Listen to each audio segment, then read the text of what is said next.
Por que as palavras de Jesus do alto da cruz dirigidas à sua mãe e ao discípulo João Evangelista têm tanto peso? Me acompanhe neste vídeo e você vai ver o que há de extraordinário por trás destas palavras. Seja muito bem-vindo ao nosso terceiro vídeo da série Ser Família. Eu sou Ítalo Fazanella, fundador da comunidade Sagrada Família.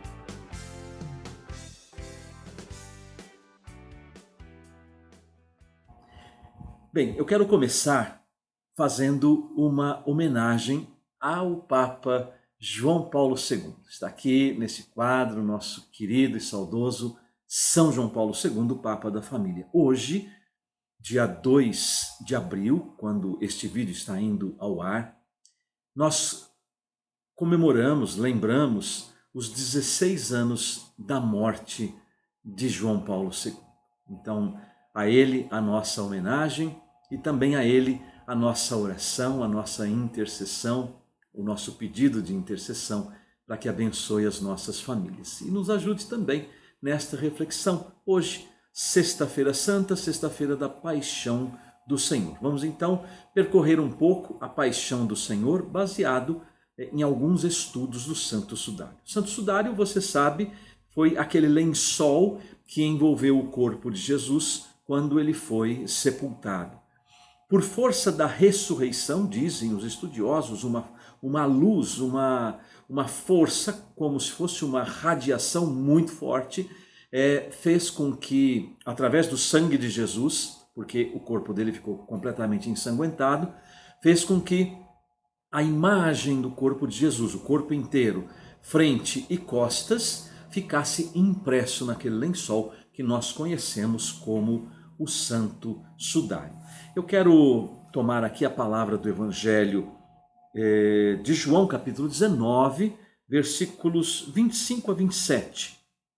Obviamente, Jesus tem outras palavras no alto da cruz, mas eu quis tomar esta daqui porque precisamos estar unidos a Nossa Senhora para viver bem a paixão de Jesus e chegarmos bem à Páscoa da ressurreição. E vivemos esse tempo pascal, a oitava da Páscoa, o tempo pascal, acolhendo a vida nova que Cristo ressuscitado nos dá. O ressuscitado é o crucificado. Quando Jesus viu sua mãe e perto dela o discípulo que amava, disse à sua mãe: mulher, eis aí o teu filho. Depois disse ao discípulo: eis aí tua mãe. E desta hora em diante, o discípulo a levou para a sua casa. Eu vou me basear aqui um pouco naquilo que eu escrevi há mais de 20 anos, nesse meu pequeno livrinho, com Maria a caminho da nova plenitude. Aqui também conto o meu testemunho de conversão e num dos capítulos eu trago um pouco do estudo do Santo Sudário, né? Um pouco do estudo do Santo Sudário que eu quero compartilhar com vocês. Primeiro, Jesus, antes de ser preso, ele passou aquela agonia no Horto das Oliveiras. Dizem os especialistas, a palavra de Deus diz que Jesus suou sangue. Os especialistas explicam que naquele momento de tensão, e a tensão foi tão grande que vasos menores de sangue de Jesus se romperam e o sangue se misturou ao suor. Por isso a palavra de Deus diz: Jesus suou sangue. Isso já deixou a sua pele numa condição de uma sensibilidade. Depois Jesus foi preso. Sendo preso, nós sabemos que ele foi maltratado. Primeiro, ele foi flagelado, né? A flagelação de Jesus foi algo brutal. A flagelação naquela época, o condenado a ser flagelado, ele passava por uma flagelação com um instrumento de flagelação chamado flagros, um chicote de 3 pontas, e em cada ponta eles colocavam pedacinhos de ossos ou chumbinhos, metais estriados. E qual era a intenção deste chicote? De a cada chicotada no condenado, esse chicote deveria voltar arrancando pele e carne do condenado. Isso o Santo Sudário mostra o quanto o corpo de Jesus ficou ferido por conta da flagelação. Foram 39 chicotadas, na verdade 40 menos uma, que era a lei. Era tão violento que eles paravam nas 39 com medo do flagelador errar a conta e ultrapassar, porque ele também poderia ser punido, né? E o condenado poderia chegar à morte de tantas feridas e de tanta dor.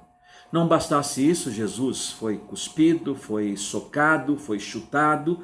Depois os soldados fazem a coroa de espinhos, e às vezes a gente acha que a coroa de espinhos é aquela que a gente vê normalmente assim nas imagens de Jesus, uma coroazinha colocada na cabeça dele. Não, os espinhos da Palestina são espinhos grandes, 5, 6, 7 centímetros.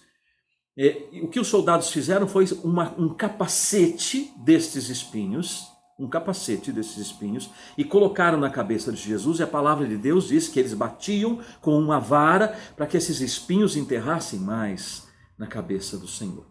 O Santo Sudário mostra que uma das vistas de Jesus foi perfurada por um desses espinhos. Não bastasse isso, Jesus foi obrigado a carregar a cruz.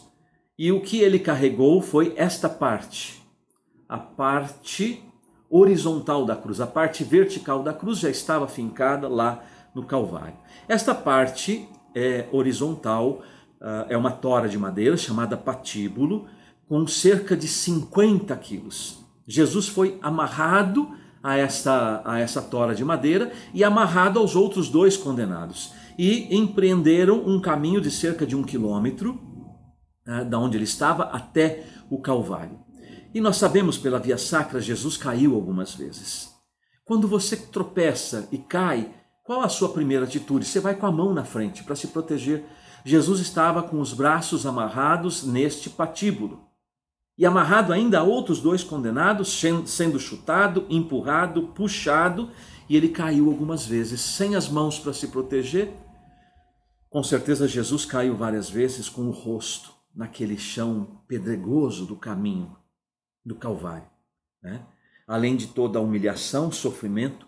Chegando lá, nós sabemos, Jesus foi crucificado ao meio-dia, ficou na cruz até as 3 da tarde, aquele sol escaldante, as suas vestes já talvez grudando naquele sangue que começa a coagular nas feridas no corpo inteiro, e chegando lá, esse manto de Jesus foi arrancado violentamente. Eu lembro que quando eu era criança, quem não fazia isso, né? Eu fazia um escândalo quando a minha mãe precisava tirar aquele band-aid de uma ferida no joelho, no cotovelo, a gente vivia caindo, né? E para tirar aquele band-aid, imagina Jesus tendo as suas vestes arrancadas com violência. E aí então Jesus é crucificado. Como que Jesus foi crucificado? Com os pregos, os cravos nos pulsos, um em cada pulso e um segurando os 2 pés. 3 cravos que Jesus ficou pendurado na cruz. Durante 3 horas. Uma agonia tremenda. O condenado a morrer crucificado, ele morria asfixiado. Por quê? Porque o corpo dele, aqui não aparece tanto, né, mas não há nada sustentando o corpo de Jesus a não ser estes cravos e o do pé. A força da gravidade faz com que aquele corpo fique pendurado. E nesta posição, o condenado, depois de um tempo, ele começa a ter uma espécie de cãibras nos pulmões, podemos dizer assim, chamado tetania. E isso provoca a asfixia, porque ele não consegue mais respirar. Então Jesus, para poder respirar, ele tinha que reunir todas as suas forças, erguer-se nos cravos dos pulsos e dos pés, para poder respirar. Depois o corpo dele caía.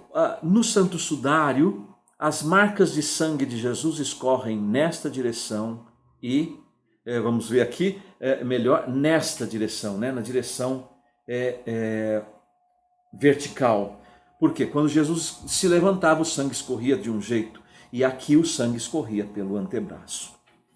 Sem contar que aqui nós temos um conjunto de nervos.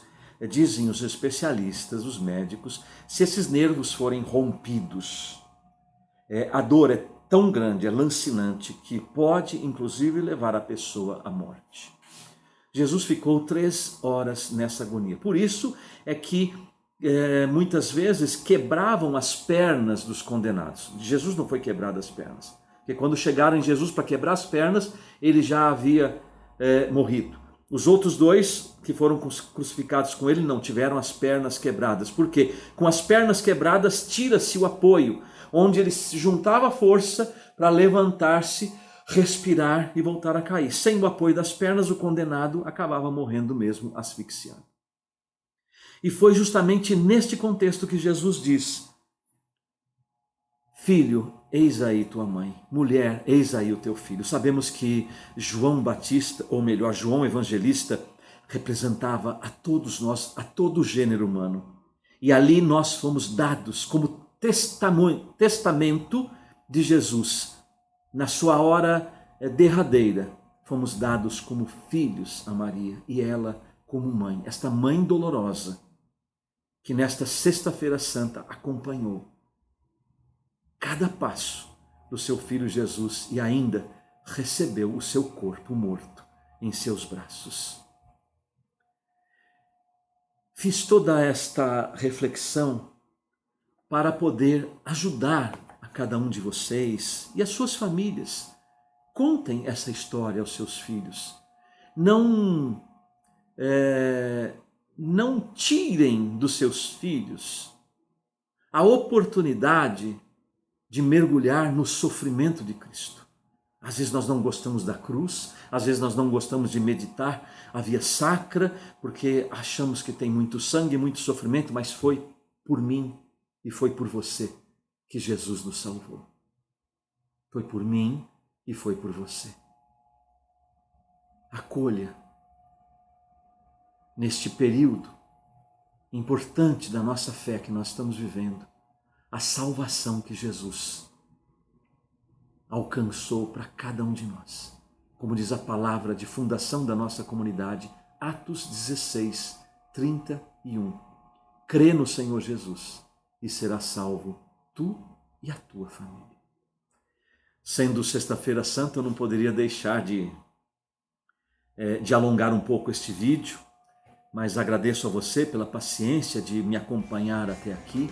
Quero desejar do fundo do meu coração que você e a sua família tenham uma Páscoa muito abençoada. Muito abençoada. O nosso próximo vídeo, na próxima sexta-feira, ao meio-dia, nós vamos tratar o tema da Divina Misericórdia. Por quê? Porque o segundo domingo da Páscoa, é o domingo após a Páscoa, é a grande festa da misericórdia. Espero que você me acompanhe também neste vídeo na próxima sexta-feira. Se você gostou desse vídeo, curte, compartilhe e deixe aqui o seu comentário. O que mais toca o seu coração na paixão de Jesus? Deus te abençoe.